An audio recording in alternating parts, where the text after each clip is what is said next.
আসসালামু আলাইকুম, সবাই কেমন আছেন? আশা করি আলহামদুলিল্লাহ ভালো আছেন। আমিও আপনাদের দোয়ায় ভালো আছি। বরাবরের মতো আমি আরেকটা নতুন ভিডিও নিয়ে আসলাম আমার আফুদের জন্য। আফুরা, আপনারা কোনো চিন্তা করবেন না। বাসা বাড়িতে যদি 50 জন 100 জন রান্না করেন, তাহলে আমার এই ভিডিওটা দেখে রান্না করতে পারবেন ইনশাআল্লাহ। তাই আমি ভিডিওটা নিয়ে আসলাম আপু আপনাদের মাঝে। আর ভাইদের কথা উদ্দেশ্য করে বলছি, ভাইয়েরা আপনারা যদি যে কোনো দেশে যান, প্রবাস কাজ শিখে যাবেন, যে কোনো কাজে শিখে যাবেন, আপনাদের ভালো মূল্যায়ন হবে ইনশাআল্লাহ। যাক ভাই, আপুরা আপনারা শুনুন কে আমি বলতে চাই। প্রথমে আমি মুরগিটা ভালোভাবে ধুয়ে নিলাম। ধোয়ার পরে আমি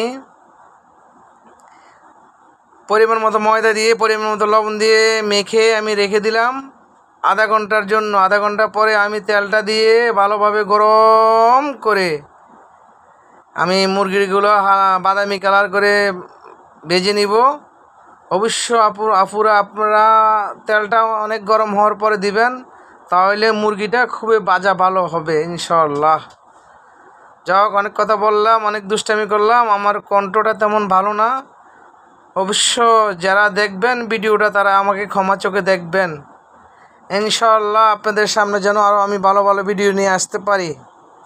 তাই আমার মুরগিটা ভাজা হয়ে গেছে একটা, আমি আরেকটা ভাজার জন্য প্রস্তুতি নিচ্ছি। আরেক পাশে আমি রোস্টটা রান্না করার জন্য পেঁয়াজ কুচি দিয়ে দিলাম তেলের ভিতরে। আরেক পাশে আমার মুরগিগুলো আরেক 40 পিস আমি ফ্রাই করতে আসি আসলে। আর ওই দিক দিয়ে আমি দুইটা করে বসাই দিলাম।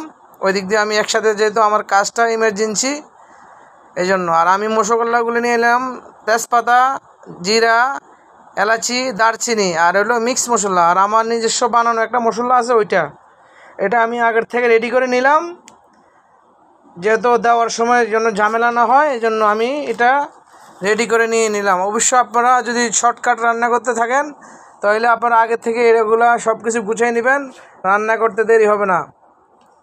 আমার পেঁয়াজটা লাল হয়ে গেছে। আমি এখন আদা রসুন ব্লেন্ডার করা আমি এটা একসাথে দিয়ে দিলাম।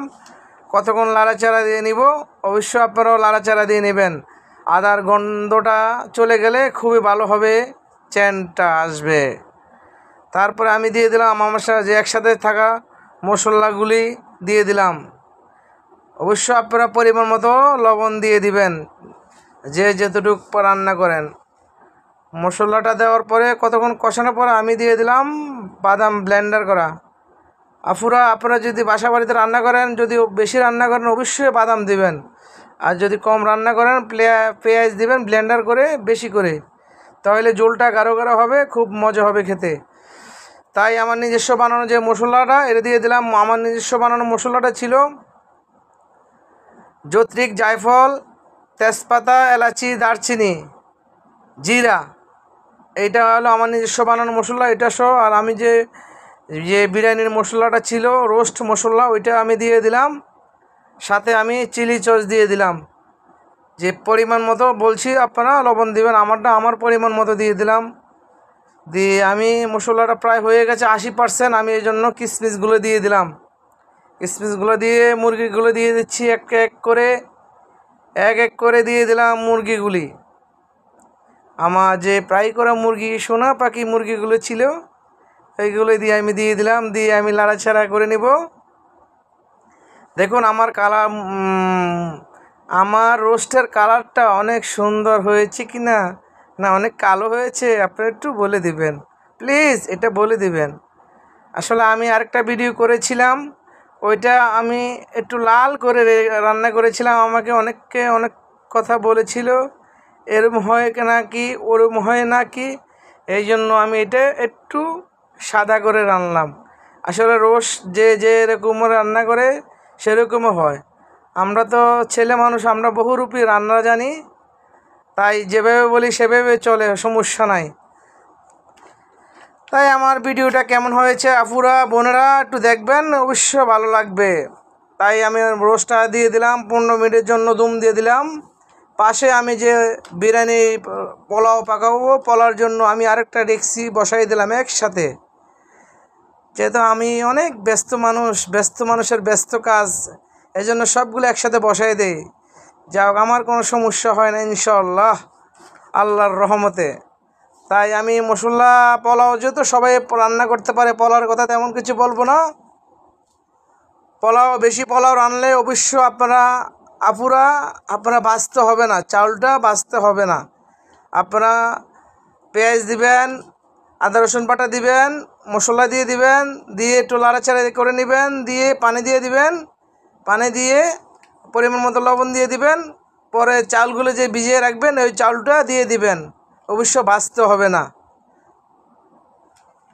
বেশি চাল হলে এটা ভাজা যায় না, অসম্ভব হয়ে যায়। 1 কেজি 2 কেজি হলে অবশ্য ভাজা যায়। আর যেহেতু আমার এখানে চালের পরিমাণ বেশি, 15 কেজি, আমি এটা বাছতে পারবো না। আর ভিজানো চাল ভাজা যায় না, কেননা চালটা ভেঙে যাওয়ার সম্ভাবনা থাকে। তাই আমার ওই দিক দিয়ে রোস্টটা হয়ে গেছে। রোস্টটা কেমন হয়েছে অবশ্য আপনারা কমেন্টের মাধ্যমে বলে দিবেন। বলে দিলে আমি খুশি হব ইনশাআল্লাহ।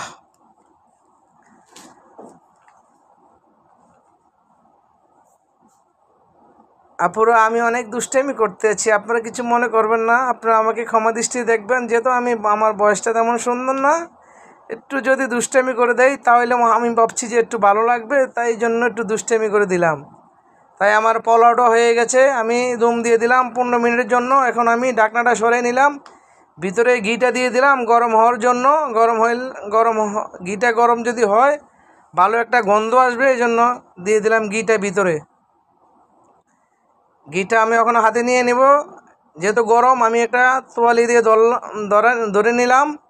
এখন ঘিটা দিয়ে আমি লাড়াচাড়া দিয়ে আমার প্রায় রান্নাটা শেষ হয়ে গেল।